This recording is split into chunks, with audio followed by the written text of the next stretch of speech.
युद्ध में गोलियों की आवाज दुनिया सुन लेती है, लेकिन औरतों की चीखें हमेशा दबा दी जाती हैं। सेना जीतती है, देश जीतते हैं, पर हार हमेशा एक औरत की कोख, उसकी आत्मा और उसकी आवाज़ झेलती है। और सबसे डरावनी बात, इतिहास भी कभी कभी बलात्कारी के साथ खड़ा हो जाता है और विक्टिम को भुला देता है। आज की कहानी वही है जिसे दुनिया ने जानकर छुपाया। एक ऐसा अपराध जो युद्ध से बड़ा था। औरतों के खिलाफ एक सुनियोजित नरसंहार। नाम दिया गया था कंफर्ट वुमेन, लेकिन वो आराम था ही नहीं, वो था नरक जिसमें लड़कियां जलाई गईं और उनकी आत्माएं राख कर दी गईं। ये कहानी उस युद्ध की नहीं जो टैंकों और बमों से लड़ा गया। ये कहानी उन बंद दरवाजों की है जहां चीखें सुनने वाला कोई नहीं था। उस अंधेरे की जो इंसानी शक्ल में छुपकर औरतों को ऐसे तोड़ता था कि उनका शरीर तो बच जाता, लेकिन उनकी रूह हमेशा के लिए मर जाती। सेकेंड वर्ल्ड वार में जापान की सेना जितनी तेजी से विजय हासिल कर रही थी, उतनी ही शांति से वे लाखों औरतों की जिंदगी लूट रहे थे। कोरिया, चीन, इंडोनेशिया, फिलीपींस, मलेशिया, बर्मा, इन देशों से जवान लड़कियां और बच्चियां उठाई गईं। हजारों नहीं, लाखों की संख्या में। कोई स्कूल जा रही थी, कोई बहन के साथ बाजार, और कोई अपने पिता की उंगली पकड़े हुए कहीं और। कुछ को नौकरी का झांसा मिला कि एक कपड़ा मिल में, एक अस्पताल में या फैक्ट्री में काम मिलेगा, लेकिन जैसे ही वो जापान के सैनिकों के हाथ में गईं, उनकी जिंदगी खत्म। ये कोई बेतरतीब हिंसा नहीं थी, ये जापान की आधिकारिक रणनीति थी। सेना ने बाकायदा कंफर्ट स्टेशन बनाए। सुनने में लगता था कि ये कोई आराम खाना हो, लेकिन असल में ये सेक्स स्लेव कैंप थे, जहां औरतें इंसान नहीं, टूल्स थीं। लड़कियों को वहां दिन में 10 से 30 पुरुषों द्वारा बलात्कार झेलना पड़ता था। सोचो, 30 पुरुष हर दिन, हर रात। उनके पास रोने, सोने और सांस लेने तक की जगह नहीं होती थी। जब एक सैनिक बाहर निकलता तो दूसरा इंतजार करता, जब दूसरा निकलता तो तीसरा पकड़ लेता था। उनकी चीखें इतनी आम थी कि वो उस जगह की हवा का हिस्सा बन गई थी। आज हम जापान को शांतिप्रिय, विकसित और मॉडर्न मानते हैं, मगर इसी जापान ने कभी बुराई की सारी सीमाएं पार कर दी थी। कंफर्ट स्टेशनों का माहौल मौत से भी ज़्यादा डरावना था। तंग कमरे, टूटी चारपाइयाँ, सड़ी हुई रोटी, इन्फेक्टेड घावों से भरी लाशें और बदबू जो कभी ख़त्म नहीं होती थी। अगर गर्भ ठहर जाता था तो सुइयों से जबरन गर्भपात कराया जाता था, वो भी बिना दवाई और बिना साफ सफाई के। कई लड़कियां खून बहने से ही मर जाती थी, कई शर्म से जीना ही छोड़ देती, और जब कोई लड़की कमज़ोर हो जाती, चल नहीं पाती थी या खड़ी नहीं हो पाती थी, तो उसे फालतू सामान की तरह बाहर फेंक दिया जाता था या गोली मार दी जाती। ये सिर्फ शरीर का शोषण नहीं था, ये आत्मा का विनाश था। सैनिक इसे मनोबल बढ़ाने वाले टॉनिक कहते थे, और औरतों की रूह तोड़ना एक नियम जैसा था।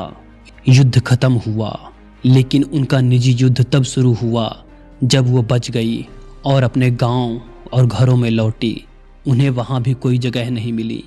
समाज ने उन्हें शिकार नहीं माना, उन्हें दोषी समझा, गिरी हुई औरत कहा, अपवित्र कहा। कई परिवारों ने दरवाजे ही बंद कर दिए।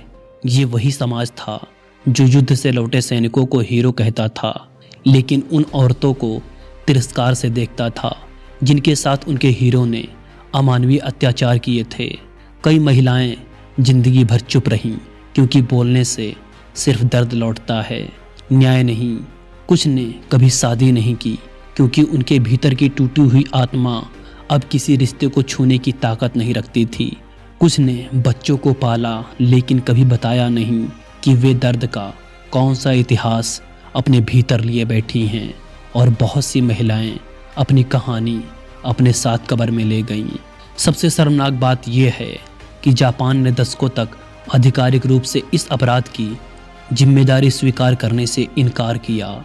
वे कहते रहे कि ये युद्ध का समय था, गलतफहमी थी, अफसोस है, पर गलती नहीं।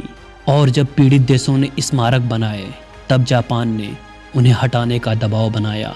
अपराध उनके हाथों से हुआ, पर यादें भी उन्हें पसंद नहीं थी। ये दोहरा पाप है, एक अत्याचार करना और दूसरा उसे मिटाने की कोशिश करना। और ये भी जानना जरूरी है कि सिर्फ एशियाई महिलाएं ही नहीं, बल्कि डच, फ्रेंच और ब्रिटिश उपनिवेशों की महिलाएं भी इस नरक में फेंक दी गई थी।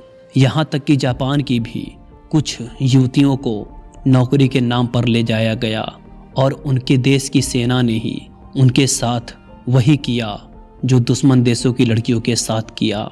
ये साबित करता है कि जब सत्ता की भूख जानवर बन जाती है, तब किसी की जाति, किसी का धर्म, किसी का देश कुछ मायने नहीं रखता। महिलाओं की पहचान सिर्फ एक संसाधन बन जाती है।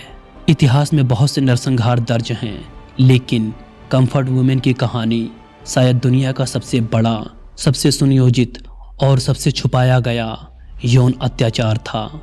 ये सिर्फ युद्ध की हिंसा नहीं थी, ये एक सामूहिक अपराध था जिसे राष्ट्रवाद, सत्ता और चुप्पी ने मिलकर ढांप लिया।